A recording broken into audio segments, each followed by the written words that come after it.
Good afternoon class. कौन सा है पॉलिटी के बाद सब्जेक्ट्स? इकोनॉमिक्स।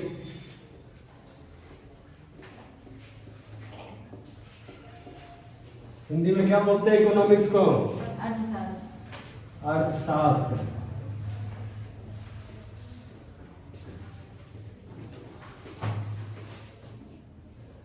अर्थशास्त्र बोलते हैं, लेकिन हमको पढ़ना है इंडियन इकोनॉमी। ठीक है, हमको क्या पढ़ना है? इंडियन इकोनॉमिक्स नहीं, इंडियन इकोनॉमी। दिमाग में रखना, ठीक है। अब इकोनॉमिक्स सुनो। इकोनॉमिक्स जो शब्द है, जो इकोनॉमिक्स शब्द है, इसकी उत्पत्ति दो शब्दों से हुई है। एक है ओइकोस, ओइकोस, और दूसरा है नोमोस। ओइकोस का मतलब है हाउस, घर, ठीक है। और नोमोस का मतलब है मैनेजमेंट। लिखो, ओइकोस का मतलब घर और नोमोस का मतलब मैनेजमेंट। अब देखना इस शब्द को, देखो। अर्थ मतलब कहते नहीं है तुम किस अर्थ से आए हो। अर्थ जब वो वाला अर्थ ना सोचना, प्लानेट अर्थ वाला नहीं, जो देसी भाषा में कहते हैं। तुम यहाँ किस अर्थ से आए, मतलब किस काम से आए, तो तुम क्या कहोगे? हम पैसे। सब इंसान पैसे के काम से जाता है, ठीक है, पैसे के काम से। तो अर्थ का मतलब क्या है? पैसा। अर्थ का मतलब पैसा और शास्त्र का मतलब शास्त्र, बड़ा वाला अध्ययन। शास्त्र मतलब स्टडी, लेकिन कौन सी? छोटी स्टडी नहीं, बड़ी स्टडी, ठीक है। अर्थ मतलब पैसा, शास्त्र मतलब स्टडी, लेकिन ध्यान रखना बड़ी वाली स्टडी। जब व्यवस्था कहेंगे, अर्थव्यवस्था, तो अर्थ का मतलब पैसा, व्यवस्था तक का मतलब उसका मैनेजमेंट, उसकी स्टडी, लेकिन छोटी वाली, ठीक है।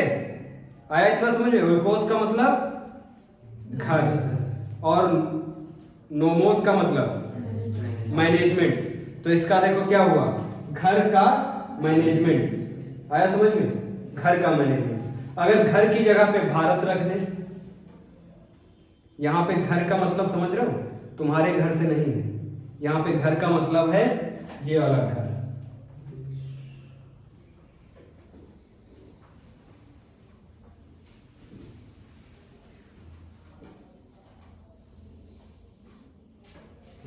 भारत से ये है घर। ये क्या कहने की कोशिश कर रहा है? भारत का मैनेजमेंट। अब इसको अगर हम लिख दें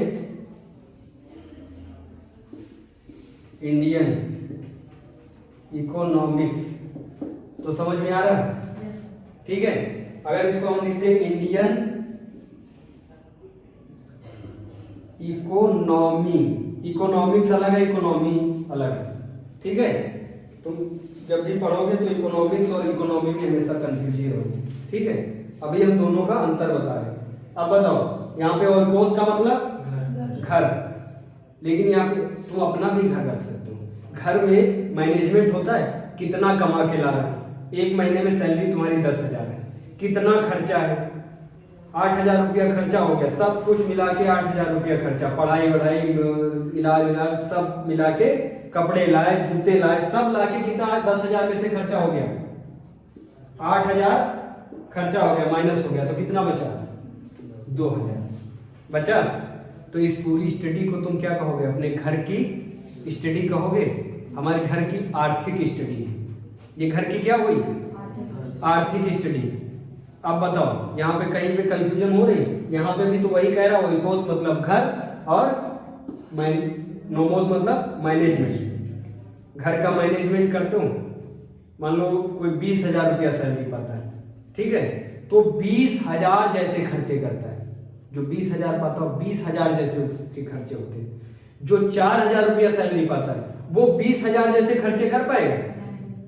वो 4,000 मतलब वो 3,000 2,500 तक खर्चा करेगा महीने में, 1,000 सेविंग करेगा। समझ में आ रहा है? तो दोनों के अलग अलग सिस्टम है। जो 20,000 पा रहा है वो 20,000 जैसे खर्चे कर रहा है, जो 4,000 पा रहा है वो 4,000 जैसा खर्चा कर रहा है। तो ये पूरा घर का मैनेजमेंट हुआ, नहीं हुआ? घर का आर्थिक मैनेजमेंट। अब घर की जगह घर को हटा दे, भारत को रख दे, तो क्या हुआ? भारत का आर्थिक मैनेजमेंट। आ रहा समझ में? और जो भारत का आर्थिक मैनेजमेंट है इसी को बोलते हैं इंडियन इकोनॉमी। ठीक है? अब बताओ, तुम्हारे घर का जो एग्जांपल था, मतलब तुम कमा के ला रहे थे पैसे, यहां पे कमा के कौन लाएगा पैसे? भारत में। भारत ये नक्शा जाएगा कमाने, ये नक्शा ऐसे जाएगा कमाने, कौन जाता है? इसके अंदर रह रहे सारे लोग, है ना? जितनी भी 145 करोड़ जितनी जनसंख्या है वो जितना कमाएगी, है ना, वही क्या होगा? वो इसकी कमाई होगी। और जो खर्च होगा ये सब कमाई टैक्स के रूप में, ये जो कमाई करोगे इसका कुछ भाग सरकार के पास जाएगा और सरकार उसका खर्च करेगी। किस पे? उसी जनसंख्या पे, नियंत्रण पे खर्च करेगी। तो इस पूरे मैनेजमेंट सिस्टम को क्या कहोगे? इंडियन इकोनॉमी हो गया, नहीं हो गया? समझ में आ रहा है? यही अगर घर में तुम्हारे मैनेजमेंट सिस्टम हो तो घर का मैनेजमेंट सिस्टम, यही अगर घर को हटा दो और वहां पे इंडिया को रख दो तो इंडिया का मैनेजमेंट सिस्टम हो गया, नहीं हो गया? तो उसको क्या बोलोगे? इंडियन इकोनॉमी बोलोगे, नहीं बोलोगे? इतना क्लियर है एकदम? हेडिंग डालो, इकोनॉमिक्स लिखते जाओ। ये सब जितना बताएं जल्दी जल्दी लिखो, ठीक है? ओइकोस लिखो, नोमोस लिखो, इसका मतलब लिखो। अब बताओ, जिसको नहीं समझ में आ रहा, अर्थशास्त्र समझ में आया क्या है? पैसे की बड़ी स्टडी अर्थशास्त्र, पैसे की छोटी स्टडी। पैसे की स्टडी कैसे करोगे?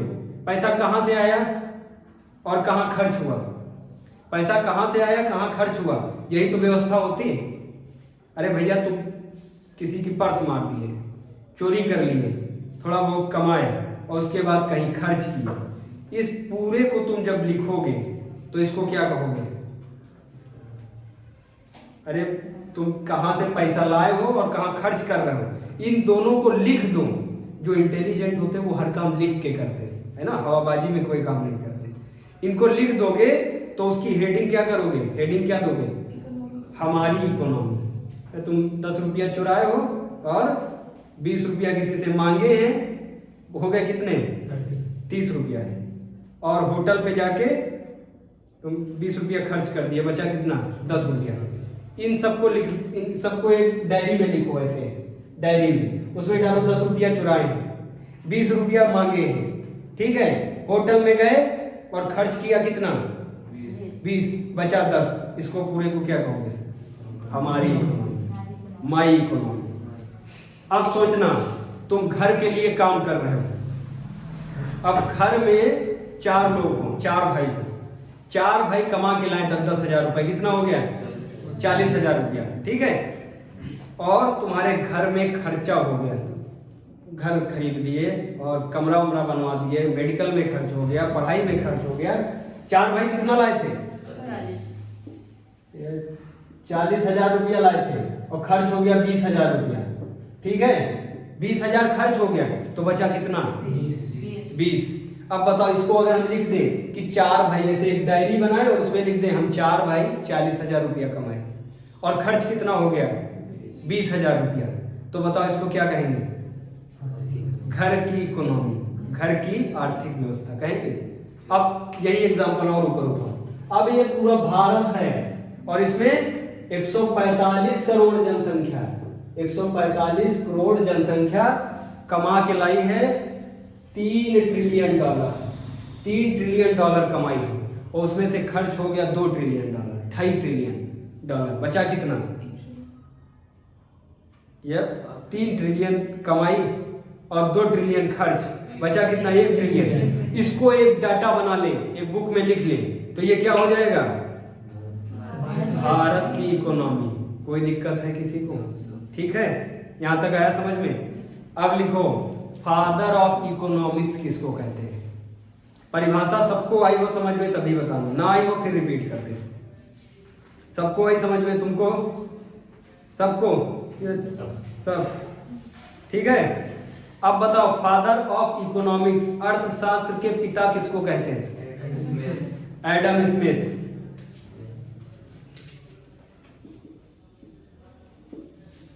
ये पूरी दुनिया के अर्थशास्त्र के पिता हैं, लेकिन हमारे जो पिता हैं अर्थशास्त्र के वो बहुत पुराने वाले पिता हैं। उनका नाम क्या है? कौटिल्य। अगर एग्जाम में आए भारत के अर्थशास्त्र के पिता, भारत के अर्थशास्त्र के पिता तो कौटिल्य। अगर वहां पे भारत शब्द ना हो, सिर्फ वो अर्थशास्त्र के पिता, तो कौन? Adam Smith. एडम स्मिथ एक किताब लिखे थे, उस किताब का नाम है the wealth of nation. The wealth of nation कब लिखी थी? 1776 में। एडम स्मिथ ने कौन सी किताब लिखी? The wealth of nation. कब लिखी? 1776 में। इस किताब, ये जब किताब लिखे तो ये किताब बहुत बढ़िया लगी सबको। इसमें सब इकोनॉमी की बात है ना, सब पैसे की लेन देन, कहां से आया, कहां से खर्चा वर्चा सब लिखा हुआ। तो ये बहुत फेवरेट बुक मानी गई पूरी दुनिया में, ठीक है। इसीलिए इनको दुनिया का अर्थशास्त्र का पिता किसको कहा जाता है? Adam Smith. लेकिन अपने जो भारत के हैं ये बहुत पुराने हैं। कौटिल्य किस जमाने के हैं? चंद्रगुप्त मौर्य के समय के, 223 BC के, बिफोर क्राइस्ट, बहुत पुराने हैं से। ये जब कौटिल्य पैदा हुए होंगे तब पता भी नहीं होगा कि एडम स्मिथ आएंगे दुनिया में, नहीं आएंगे, है ना। लेकिन कौटिल्य का फिर नाम क्यों नहीं आया पूरी दुनिया में? उन्होंने भी एक बुक लिखी थी, है ना, कौटिल्य का अर्थशास्त्र। कौटिल्य का अर्थशास्त्र, लेकिन वो उस जमाने में लिखे थे। अब उस जमाने में वो सोचे कि अगर 4-5 बुक लिख दिए तो पढ़ने वाले पगला जाएंगे, तो वो सब चीज एक ही में लिख दिए। 10 पेज में अर्थशास्त्र और 11 से लेके 25 तक एडमिनिस्ट्रेशन और 25 से लेके 50 तक राज व्यवस्था। ये सब पूरी एक ही बुक में, इतनी मोटी बुक लिख दी। अब बताओ तुम इतनी पतली बुक पढ़ोगे कि इतनी मोटी बुक पढ़ोगे? पतली वाली पढ़ोगे तो बताओ फेवरेट कौन सी होगी? पतली वाली, मोटी वाली बुक? पतली वाली, है ना। तो बताओ इसीलिए किसका नाम आ गया दुनिया में अर्थशास्त्र के पिता? Adam Smith. और कौन पीछे छोड़ गए? कौटिल्य। लेकिन भारत वाले वो अपने में घमंड में चूर है, कह रहे जब वो लिखे थे तब तुम पैदा भी नहीं हुए थे।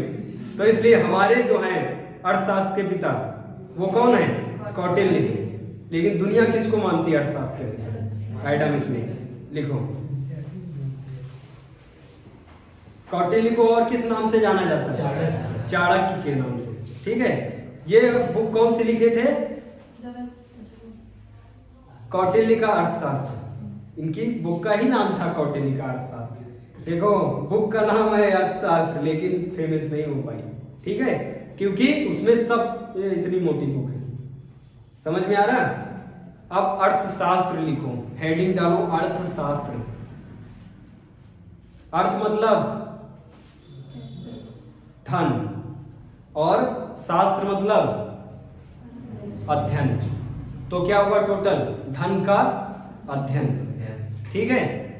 और अर्थ, अगर बड़ा वाला अध्ययन करना, ये मोटी बुक लेके पढ़ो, PhD करो इकोनॉमिक्स से, तो इकोनॉमिक्स है। लेकिन जो कॉम्पिटिटिव एग्जाम में पढ़ने जा रहा हूं, ये छोटी स्टडी करने जा रहा हूं। इसमें तुमको बहुत अंदर जाके नहीं पढ़ना है, ऊपर ऊपर तुमको GS का ही पार्ट है, जनरल स्टडी का, ठीक है। तो इसको क्या पढ़ना है? इंडियन इकोनॉमी पढ़नी है। इंडियन इकोनॉमिक्स का ही भाग है इंडियन इकोनॉमी। अगर तुम इकोनॉमिक्स पढ़ लिए, इंडियन इकोनॉमिक्स पढ़ लिए, तो तुमको इकोनॉमी पढ़ने की जरूरत नहीं है, लेकिन पगला जाओगे पढ़ के, है ना, एकदम तुम खतरनाक वाले मास्टर हो जाओगे। लेकिन तुम अगर इंडियन इकोनॉमी पढ़े तो तुमको क्या पूरा इकोनॉमिक्स आएगा? नहीं आएगा। तो बताओ छोटी स्टडी वो इकोनॉमी, और जो बड़ी स्टडी है वो इकोनॉमिक्स।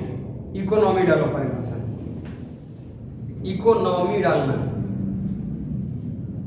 इकोनॉमी का मतलब है धन का तंत्र, अर्थव्यवस्था। इकोनॉमी को हिंदी में क्या कहते हैं? अर्थव्यवस्था। अर्थ का मतलब धन और व्यवस्था का मतलब तंत्र, तौर तरीका, किस तरीके से आया है, ठीक है।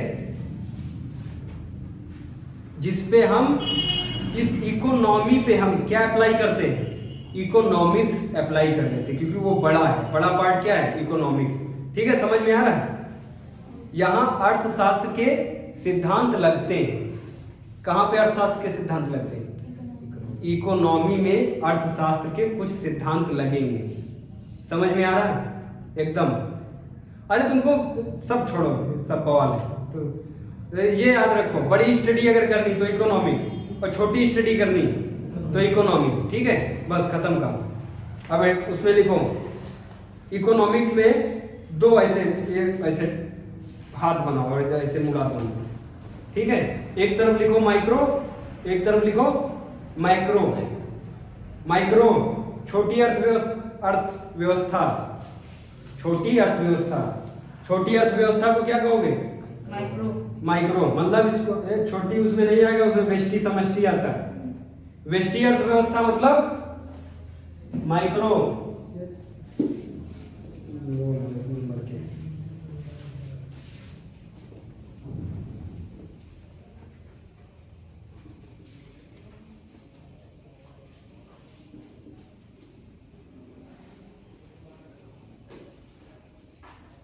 देखो ऐसे बता रहे हैं, ये इकोनॉमी लिखी, अब ऐसे इसको एक हाथ इधर और एक हाथ उधर, तो इसमें लिखो माइक्रो। माइक्रो का मतलब छोटा, और माइक्रो, माइक्रो इसको हिंदी में क्या कहते हैं?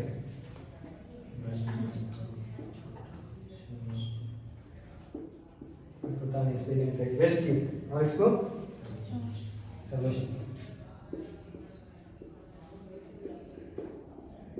इसको समष्टि कहते हैं। ठीक है, इतना हो गया क्लियर?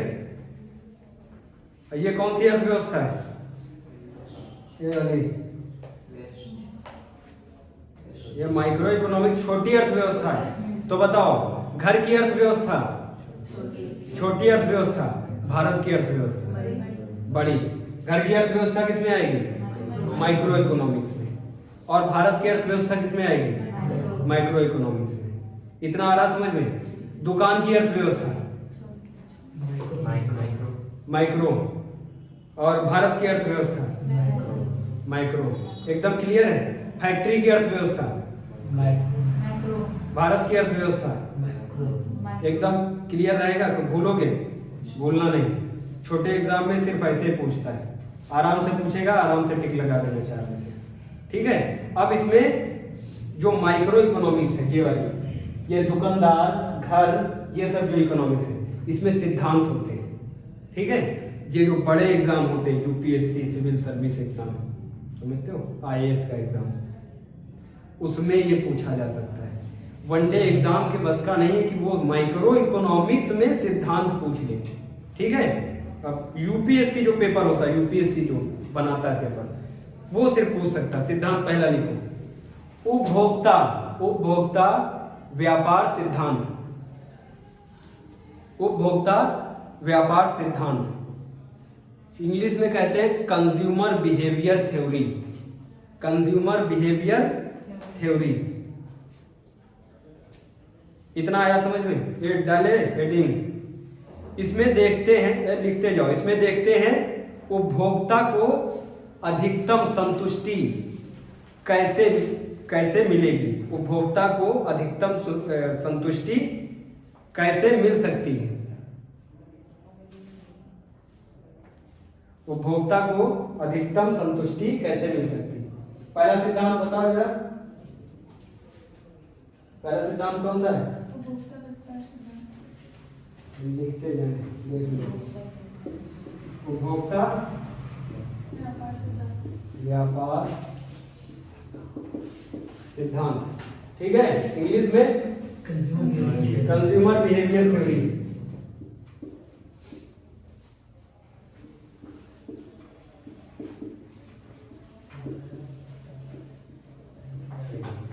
Consumer behaviour theory. अब इसमें इस सिद्धांत के मुताबिक क्या देखेंगे, हम तुमको बताएं कि घर की अर्थव्यवस्था माइक्रो अर्थव्यवस्था, छोटी अर्थव्यवस्था, दुकान की अर्थव्यवस्था कैसी माइक्रो, और इसी माइक्रो में ही कौन सा है सिद्धांत, उपभोक्ता। उपभोक्ता कौन होता है, ये पगला है प्रोड्यूसर बता रहा है। उपभोक्ता जो सामान को भोग रहा है, मतलब सामान को खरीद के उसका यूज कर रहा है। तुम उपभोक्ता और दुकानदार उपभोक्ता है, ठीक है। अब दुकानदार क्या सोचेगा कि हमारा कस्टमर, कहते नहीं है, कौन सी कहावत है, कस्टमर क्या होता है, भगवान होता है ना। वही कस्टमर भगवान सिद्धांत है ये। अब आ रहा समझ में। अब इसमें दुकानदार क्या सोचेगा कि उपभोक्ता को, जो कस्टमर है हमारा, उसको हमको लुभाना है कैसे भी। अब वो कैसे कैसे लुभा सकता है। सूर्यवंशम कौन सी है, सूर्यवंशम जो अमिताभ बच्चन की है, उसमें कुकर नहीं, कुकर से पहले कुछ करता है, वो बताओ। वो बस में लेडीज कंडक्टर रखता है, रखता है नहीं रखता है। और जब लेडीज कंडक्टर रखता है तो एक अंधा वहां पे जाता है, कहता है, कौन पूछता है, वो पूछते हैं कहाँ की टिकट काटे, तो वो कहता है झुमरी तलैया की, है ना। तो वो क्या करते हैं, वो बस वाला कौन है, प्रोड्यूसर वो होता है जो उस चीज को बनाता है। अब वो बस वाला जो मालिक है वो क्या सोचेगा, जो उसका कस्टमर है वो उसके पास बार बार आए। और वो बस का मालिक कौन है, अमिताभ बच्चन नहीं था उस टाइम। उस बस का मालिक बहुत खतरनाक आदमी था, कादर खान था। और कादर खान अपना दिमाग लगाता है, वो क्या एक लेडीज को रख देता है। अभी भी तुम जब ऑफिस को खोलता है तो रिसेप्शन पे किसको, रिसेप्शन पे तुम चाहे जितने स्मार्ट हो, लड़के जाएंगे तो उनको भगा देते हैं, तुम्हारा यहाँ कोई एंट्री नहीं। लड़की को देखते हैं, बहुत जो खूबसूरत लड़की होती है उसको 20,000, वो कहती 20,000, तो कहते ठीक तो 25,000 ले ले तो जाना, ठीक है। क्योंकि क्या होगा, जो रिसेप्शन पे बैठेगी तो बहुत लड़के तो ऐसे ही जाते हैं वहां पे, टहलने जाते हैं कि एक बार देख के ही चले आएंगे, ठीक है। तो उनकी पॉपुलैरिटी बढ़ेगी नहीं बढ़ेगी। अब बस में वो लेडीज कंडक्टर रखता है। अब लेडीज कंडक्टर में जिसको नहीं भी जाना है वो भी टिकट कटा रहा है, ठीक है। और जब ये बात अमिताभ बच्चन को पता चलती है तो फिर वो कौन सा लाता है, कुकर वाला सिस्टम लाता है। लेकिन कुकर वाला सिस्टम भी तो लुभाने वाला है, वो भी तो यही है, उपभोक्ता व्यापार सिद्धांत, ठीक है। इसमें दुकानदार पूरी शिद्दत से वो चाहता है कि एक बार कस्टमर आया है, ये 10 बार आए। पहले की दुकान पे कंफर्ट देते थे, अगर तुम 2 रुपया का 5 रुपया का सौदा लिए हो तो तुमको कंफर्ट फ्री मिलेगा। मिलता था, एक टाफी टाइप का होता था छोटा, वो फ्री देते थे। वो किस लिए देते थे, ताकि वो कस्टमर फिर से लौट के आए। समझ में आ रहा है इतना, उपभोक्ता सिद्धांत। इसमें कैसे भी करके लुभाना है। इसमें ही आता है एडवर्टाइजमेंट, फेयर एंड लवली लगाओ गोरे हो जाओ, फेयर एंड लवली, और वो बहुत आते हैं प्रचार, है ना। एडवर्टाइजमेंट किस में आएगा, किस सिद्धांत में, उपभोक्ता व्यापार सिद्धांत।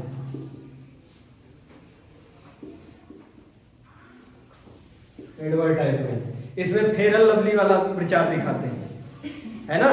फेयर एंड लवली लगा के गोरा हो जाएगा और खौरा हो जाएगा और भी बेवकूफ लगने लगेगा, ठीक है। तो इसलिए ये जेनेटिक होता है सिस्टम। तुम काले हो तो गोरे नहीं हो सकते। अगर गोरे हो जाते तो अमेरिका के जो प्रेसिडेंट थे वो भी लगा के गोरे हो जाते, लेकिन उनको पैसा सीधा करना है, ठीक है। अब ये कैसे लुभाते हैं, प्रचार में तुमको कभी कभी फेयर एंड लवली, बड़ी वाली फेयर एंड लवली के साथ कुछ फ्री मिलेगा, एक साबुन फ्री मिलेगा, ठीक है। तो बताओ ये किसका सिद्धांत है, उपभोक्ता व्यापार सिद्धांत। इतना लिखा। अब दूसरा सिद्धांत लिखो। ये उपभोक्ता व्यापार सिद्धांत एकदम समझ में आया है। यूपीएससी वगैरह में अगर पूछ लेगा उपभोक्ता व्यापार सिद्धांत किस में आता है, सिंपल एकदम, उपभोक्ता व्यापार सिद्धांत किस में आता है, ये ऑप्शन है, इधर ऑप्शन है, तो बता सकते हो आराम से, ठीक है। दूसरा सिद्धांत लिखो, उत्पादक व्यवस्था सिद्धांत। उत्पादक व्यवस्था सिद्धांत, प्रोडक्टिव सिस्टम थ्योरी। दूसरा क्या है बताओ? उत्पादक व्यवस्था सिद्धांत। उत्पादक व्यवस्था सिद्धांत, इंग्लिश में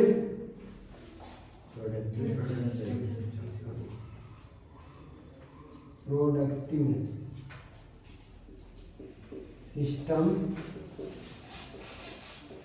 थ्योरी। इसमें क्या होता है?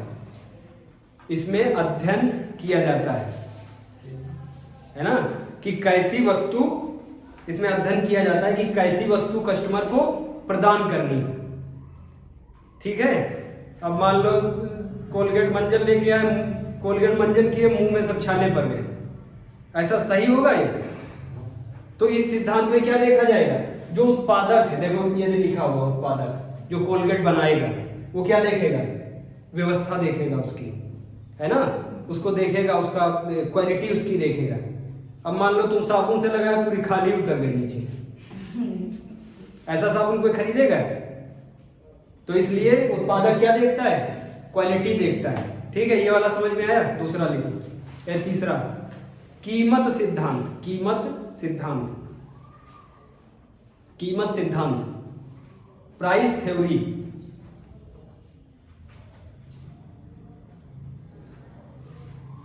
ठीक है। इसमें अध्ययन किया जाता है कि बाजार में वस्तुओं की कीमत का निर्धारण कैसे करें।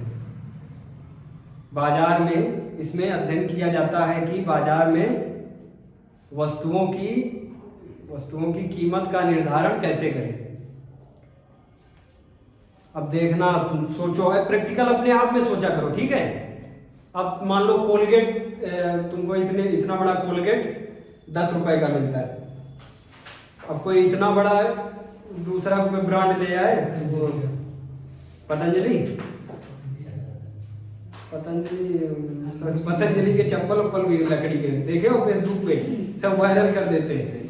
और मान लो कोलगेट, सुनो, कोलगेट एक है 10 रुपए का, साइज इतना है, ठीक है। अब दूसरा मान लो क्लोजअप वाले इतने साइज का बना दें, तो कोई उनका खरीदेगा? तो ये लोग क्या कीमत एक तय करते हैं, और ये कीमत एक ही साथ बढ़ेगी। तुम देखोगे साबुन पे 1 रुपया बढ़ा है लाइफबॉय पे, तो लक्स में भी 1 रुपया बढ़ेगा, नहीं तो रेट क्या होंगे, सब गड़बड़ा जाएगा सिस्टम। फिर एक जो बना रहा है, तो कोई 2 रुपया 3 रुपया महंगा कोई खरीदेगा साबुन? तो इन लोगों की एक अंडरस्टैंडिंग होती है, ठीक है। 10 रुपए का साबुन चलेगा तो सब 10 रुपया में, उतने साइज का सब 10 रुपया में।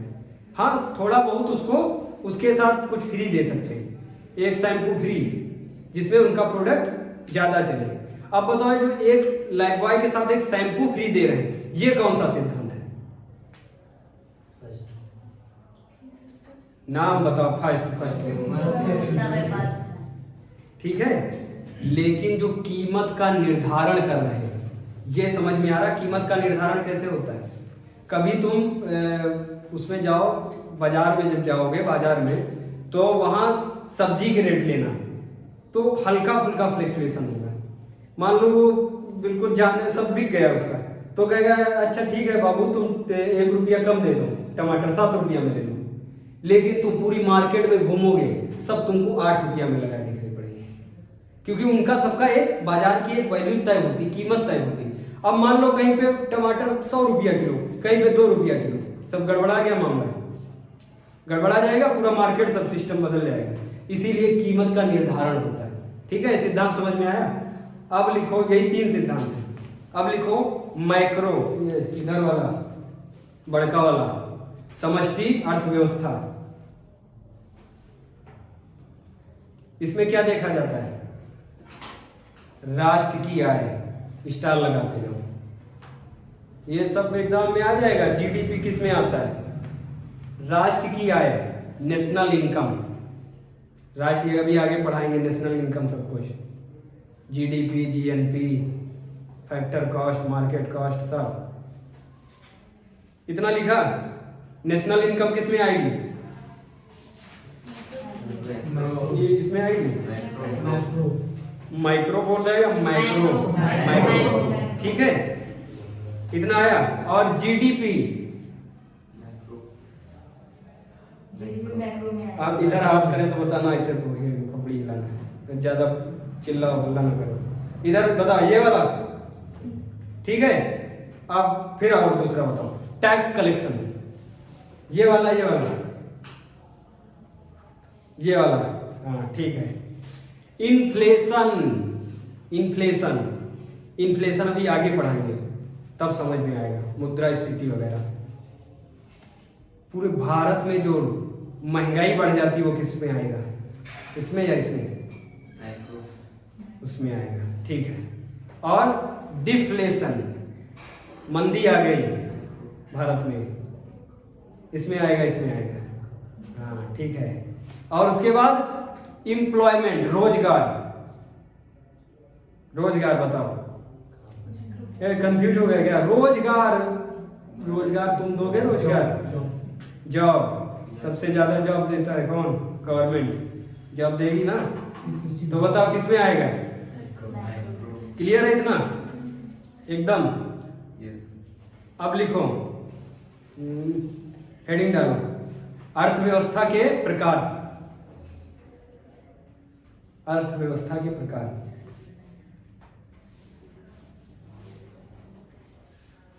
जब भारत गुलाम था, ठीक है, जब अंग्रेजों का शासन था, तब अर्थव्यवस्था मजबूत थी या आजादी के बाद मजबूत हुई? जब अंग्रेज भारत नहीं आए थे तब अर्थव्यवस्था मजबूत थी, या जब अंग्रेज आ गए थे तब अर्थव्यवस्था? अंग्रेज नहीं थे। अब एक चीज समझो, प्राचीन समय में हमारी अर्थव्यवस्था 50% थी। मतलब उत्पादन पूरी दुनिया में हम 50% उत्पादन करते थे, और पूरी दुनिया 50% करती थी, हम अकेले 50% उत्पादन करते थे। कब?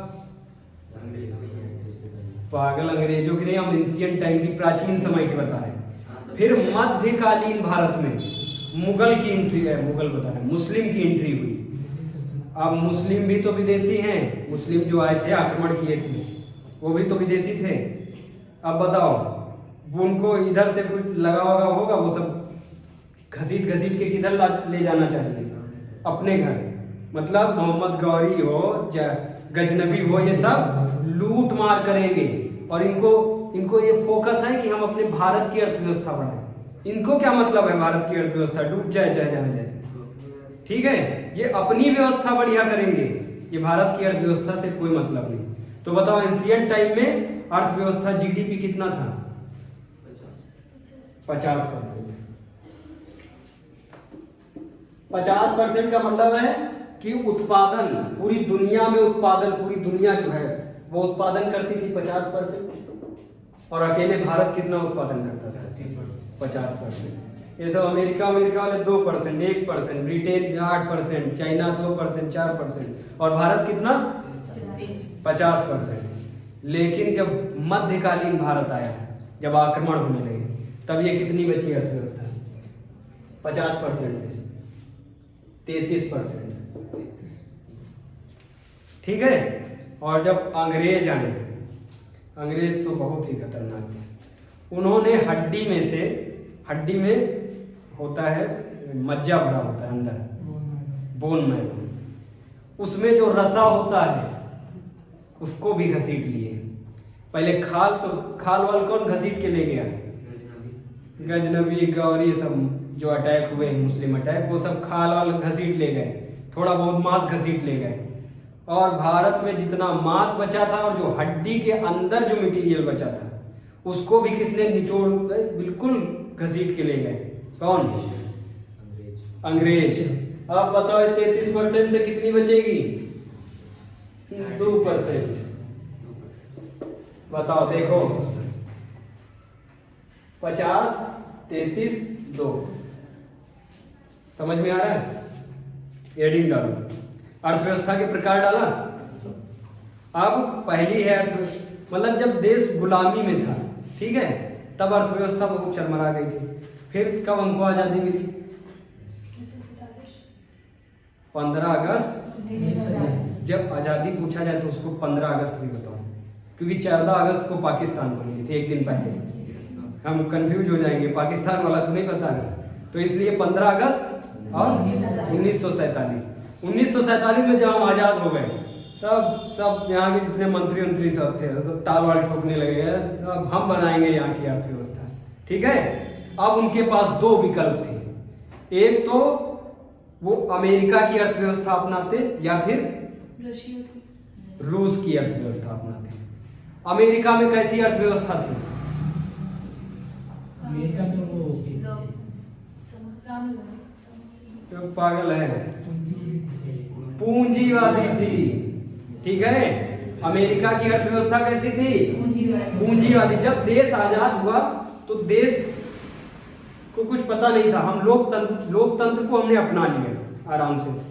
उसके बाद हमको ये नहीं समझ में आ रहा था कि हम देश चलाएं कैसे, तो हम दूसरे देशों को देखते थे कि ये कैसे चल रहे हैं, किस तरीके से चल रहे हैं। तो हमने देखा कि ये जो अमेरिका है ये पूंजीवादी अर्थव्यवस्था अपनाता है। पूंजीवादी में क्या होता है? जितना भी मार्केट है, मार्केट में तोरई, लौकी, धनिया, टमाटर जितना भी आ रहा है सब मार्केट में, ये सब के रेट कौन तय करेगा? मार्केट वाले तय करेंगे, पूंजीवादी बता रहे, ठीक है। अगर देखो पूंजीवादी इतना खतरनाक होता है कि अगर ज्यादा लोग मरने लगे, तो कफन को बहुत महंगा कर देंगे, लकड़ी कर देंगे 1 लाख रुपया किलो। पूंजीवादी इतना खतरनाक होते हैं। तो बताओ मार्केट को कौन तय करता है? मार्केट वाले, प्राइवेट लोग पूंजीवादी में तय करते हैं। ये अर्थव्यवस्था कौन अपना रहा है? अमेरिका। और इसी का उल्टा समाजवादी अर्थव्यवस्था कहाँ है? देखो इनके शब्दों से ही पता चला। पूंजीवादी मतलब जो पूंजीपति लोग हैं, पूंजीपति बड़े अमीर लोग, वो तय करेंगे। अमीर लोग फैक्ट्री लगाते हैं या गरीब लोग झोपड़पट्टी वाले? अमीर लोग लगाएंगे। अमीर लोग तय करेंगे कि ये मार्केट कितने का बिकेगा। अगर मार्केट ज्यादा महंगा हो गया, डिमांड है ज्यादा, खूब कोचिंग खुल गई, ठीक है, तो बताओ ये मार्केट कितने का हो जाएगा? 200 रुपया का मार्केट हो जाएगा। पेन अगर ज्यादा लोग पढ़ने लगे तो पेन को 500 रुपया का एक पेन कर देंगे। कौन? पूंजीपति लोग। यहाँ पे सरकार कुछ कहेगी? नहीं कहेगी।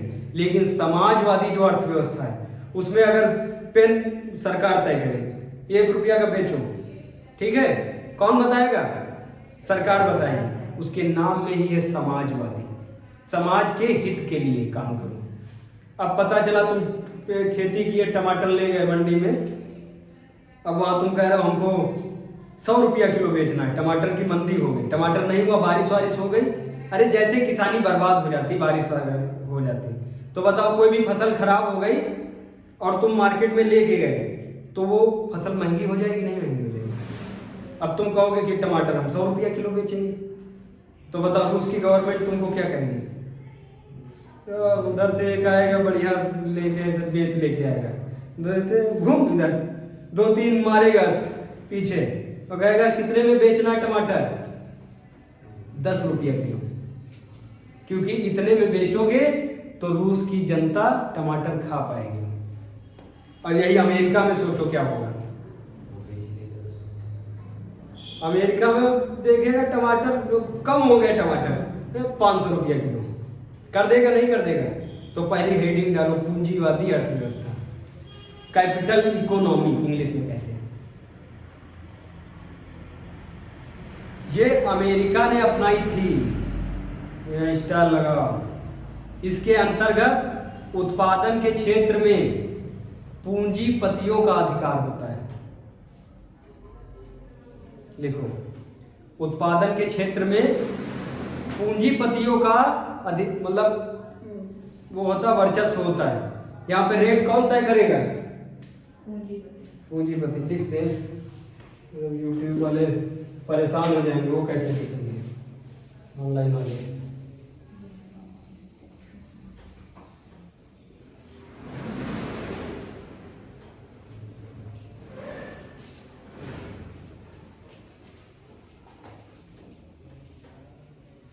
फिर से रिपीट करना है। देश आजादी के बाद कौन सी अर्थव्यवस्था सामने आई? तो जब देश आजाद हुआ तो दो अर्थव्यवस्था सामने आई, उनको तय करना था हमारा भविष्य कैसे बने। ठीक है, अभी जब सुनना ध्यान से, अभी घर में प्रैक्टिकली सोचना, घर में अभी पिताजी हैं, ठीक है, अभी पिताजी हैं, तब तक तुम लोग नहीं सीख रहे हो। जब तक पिताजी अर्थव्यवस्था देख रहे हैं, घर की सब्जी लानी है, तोरई लानी है, कौन चीज जो जो लाना है सब पिताजी देखते नहीं देखते, तब तक इंसान नहीं सीखता है। बच्चे सीखते नहीं सीखते।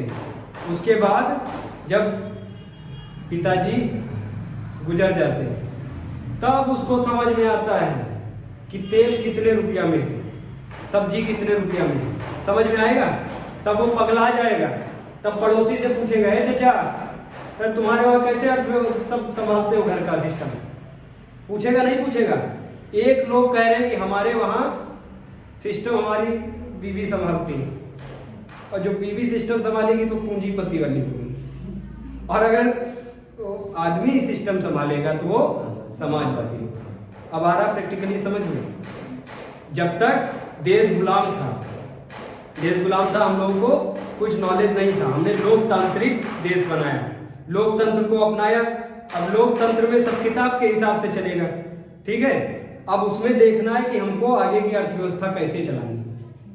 अब आगे की अर्थव्यवस्था कैसे चलाएंगे?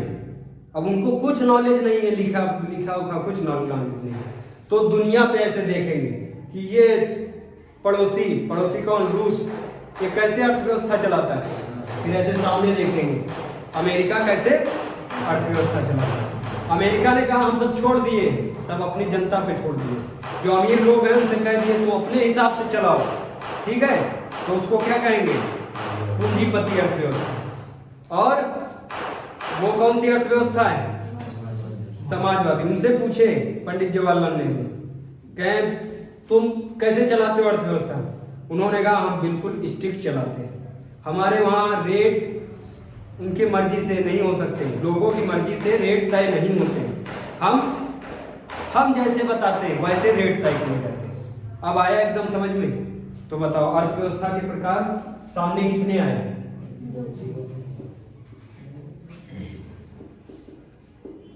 अर्थव्यवस्था के दो प्रकार सामने आए, ठीक है। कब? आजादी के बाद। अब आजादी के बाद दो कौन से आए सामने? एक पूंजीवादी, इंग्लिश में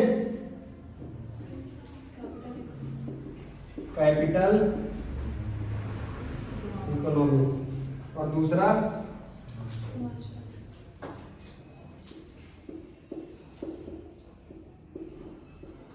समाजवादी अर्थव्यवस्था। इंग्लिश में क्या कहेंगे इसको? इंग्लिश में सोशलिस्ट इकोनॉमी, ठीक है। यहां तक आ रहा समझ में? अब इसमें क्या देखा? पूंजीवादी में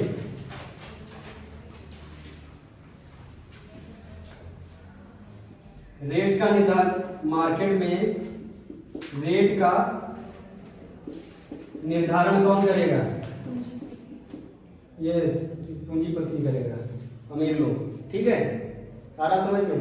उधर रेट का निर्धारण कौन करेगा? गवर्नमेंट करेगी, ठीक है।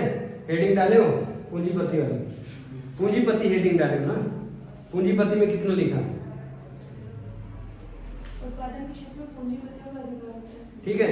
वो डिमांड के हिसाब से उत्पादन का मूल्य तय करते हैं। वो डिमांड के हिसाब से, हम बताए अभी, लोग अगर ज्यादा मरने लगे तो डिमांड किसकी ज्यादा होगी? लकड़ी और कफन की। तो लकड़ी और कफन महंगा हो गया, किसमें? पूंजीवादी अर्थव्यवस्था में। लोग ज्यादा मरने लगेंगे उधर, तो बताओ कफन और लकड़ी सस्ती हो जाएगी, क्योंकि उनको समाज सेवा करना है, और इनको समाज सेवा नहीं करना है। इन्होंने किस पे छोड़ दिया है? पूंजीपतियों पे। पूंजीपति बहुत खतरनाक होते हैं। बिजनेसमैन से हमेशा अलर्ट रहो। ये जो व्यापारी वर्ग होता है ये बहुत खतरनाक होते हैं। ये ऐसे घुमाएंगे तुमको लगेगा बहुत बढ़िया घुमा रहे हैं, और घुमा के तुम्हारा ही पैसा निकाल लेंगे और तुम वहीं फिर रोड पे चले जाओगे। ठीक है, हम बुराई नहीं कर रहे हैं, ऐसे बता रहे हैं। मुझे लगता है व्यापारी में बैठा है यहाँ पे बिजनेसमैन, हाँ तो तुम बुरा ना मानना। ठीक है, यहाँ पे रेट का निर्धारण कौन करेगा? पूंजीपति। डिमांड के हिसाब से, डिमांड के हिसाब से क्या तय करेंगे? कीमत तय करेंगे। ठीक है, इतना लिखे, लिख लो। उत्पादन के मूल्य का निर्धारण डिमांड के हिसाब से करते हैं। इसमें सरकार हस्तक्षेप नहीं करती है।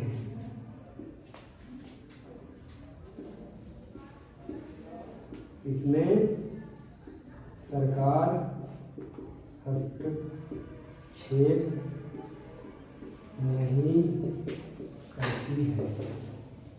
इतना आया यहां तक समझ में? अब इसका सब उल्टा कर दो। इसका सब उल्टा कर दो। किधर? समाजवादी में। यहां पे मूल्य का निर्धारण कौन करेगा? समाजवादी में। इसका सब उल्टा हो जाएगा। ठीक है,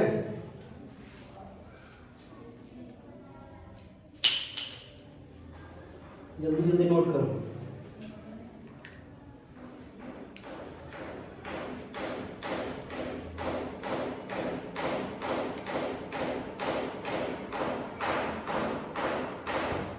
इतना आया यहां तक समझ में? अब बताओ रिवीजन।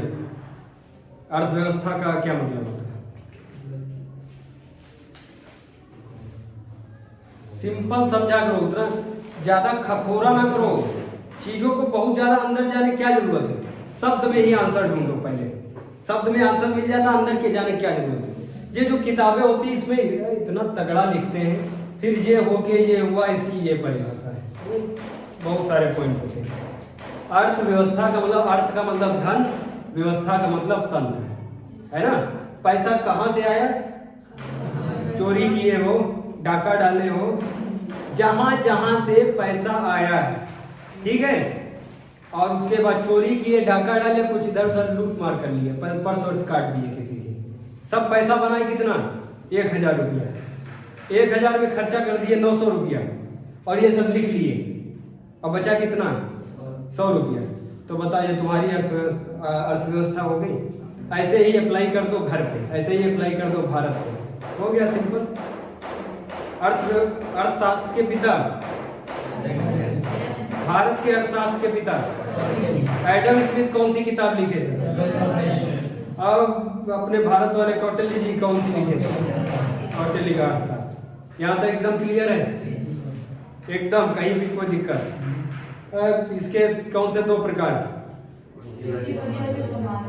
ये पगले अर्थव्यवस्था का पूछ रहे हैं, माइक्रो वाला, माइक्रो और माइक्रो।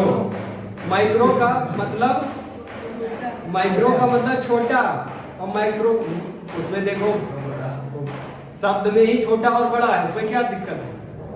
बताओ, व्यष्टि शब्द लिखोगे बड़ा बनेगा या समष्टि? व्यष्टि छोटा है ना? तो जो छोटी अर्थव्यवस्था वो कौन सी अर्थव्यवस्था? तुम्हारे घर की अर्थव्यवस्था माइक्रो, भारत की अर्थव्यवस्था माइक्रो, दुकान की अर्थव्यवस्था माइक्रो, फैक्ट्री की अर्थव्यवस्था माइक्रो। है सिंपल एकदम, समझ में आ रहा है? जब देश आजाद हुआ उसके सामने 2 ऐसे कौन सी अर्थव्यवस्था थी अपना? नहीं, पूंजीवादी, समाजवादी, और बहुत होशियार था अपना भारत वाला। ये अगर उसका अपना लेता अमेरिका वालों का, तो अमेरिका वाले कहते, रूस वाले कहते तुम्हारे दोस्त नहीं हो, तुम उसकी वाली अर्थव्यवस्था अपनाए। हम उस टाइम पे 2 बड़ी शक्ति, द्वितीय विश्व युद्ध के बाद 2 बड़ी शक्ति हुई थी। कौन कौन सी? अमेरिका और रूस। और ये देखते थे कि कौन किसकी अर्थव्यवस्था अपना रहा, तो हमारी अर्थव्यवस्था अपना, बहुत बढ़िया, आज से हम दोनों दोस्त हैं, और उसकी वाली अपना लिए तो दुश्मनी मानो। और ये होशियार था, अभी अभी जन्म हुआ इसका, है ना, अभी बच्चा है। अब बताओ, छोटा बच्चा अमरीश पुरी जैसे इंसान से दुश्मनी ले ले, उसको लपेट देगा वो।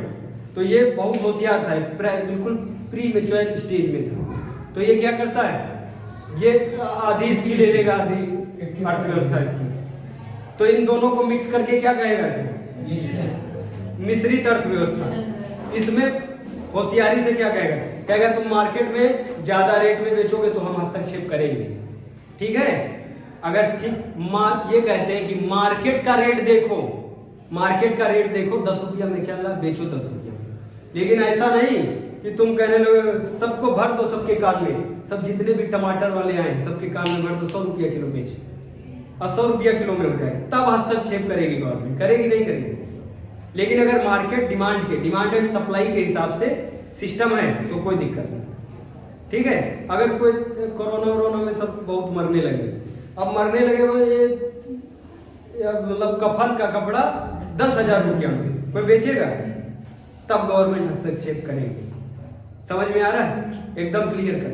समाजवादी पूंजीवादी दोनों अर्थव्यवस्था किसने अपनाई, भारत ने। इन दोनों को मिला के क्या कहा, मिश्रित अर्थव्यवस्था, मिक्स्ड इकोनॉमी। तो बताओ मिश्रित अर्थव्यवस्था किस देश ने अपनाई, भारत ने।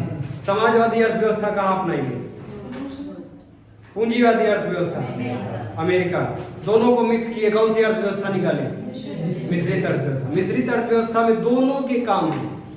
इसमें ये वाले भी हैं, इसको भी देखेंगे। अगर ऐसे कुछ गड़बड़ कर देंगे तो सरकार हस्तक्षेप करेगा, नहीं गड़बड़ किए तो कोई दिक्कत नहीं।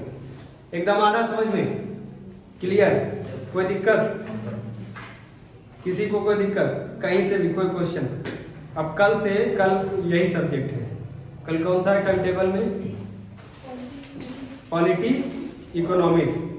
पॉलिटी भी वहीं से पढ़ाएंगे, जहां से छोड़े वहीं से पॉलिटी पढ़ाएंगे, और यहीं से आगे कल क्या पढ़ाएंगे, मिश्रित अर्थव्यवस्था, ठीक है। एकदम क्लियर, कोई दिक्कत।